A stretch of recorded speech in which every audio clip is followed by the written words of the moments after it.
السلام علیکم۔ ڈاکٹر اسرار احمد کے بیانات سننے کے لیے ہمارے چینل تقریر اسلام کو سبسکرائب کریں۔ شکریہ۔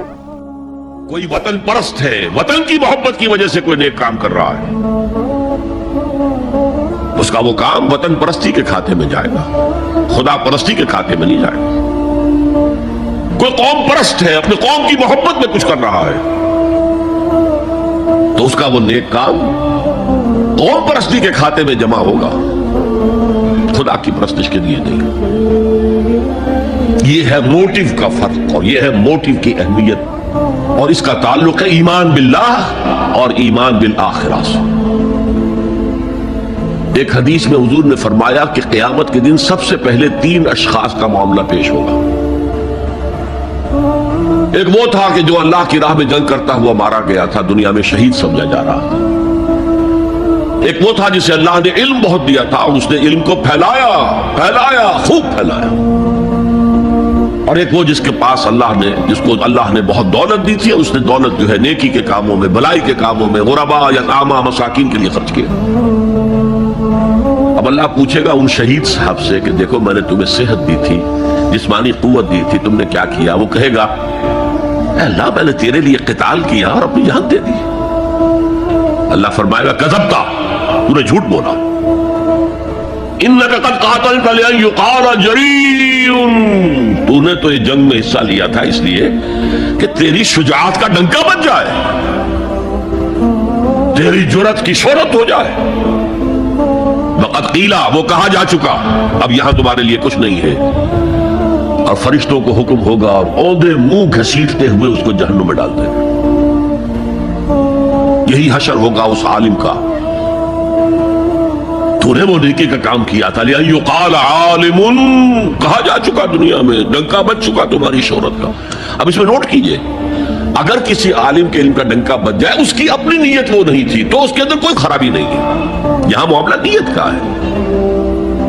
اگر نیت یہ ہو کہ میرے علم کی شہرت ہو جائے، میرے ہاتھ چومے جائیں، مجھے نذرانے پیش کیے جائیں، تو پھر وہی حشر اس کا ہوگا کہ اوندھے منہ گھسیٹ کر جہنم میں ڈال دیا جائے۔ یہی حشر اس سخی کا ہوگا جس نے سخاوت کی تھی، جس کی سخاوت کے ڈنکے بج گئے تھے، اس کا بھی یہی حشر ہوگا۔ تو انما الاعمال بالنیات، اور یہاں نیکی کی بحث میں سب سے پہلے ولکن البر بر من آمن باللہ والیوم الآخر۔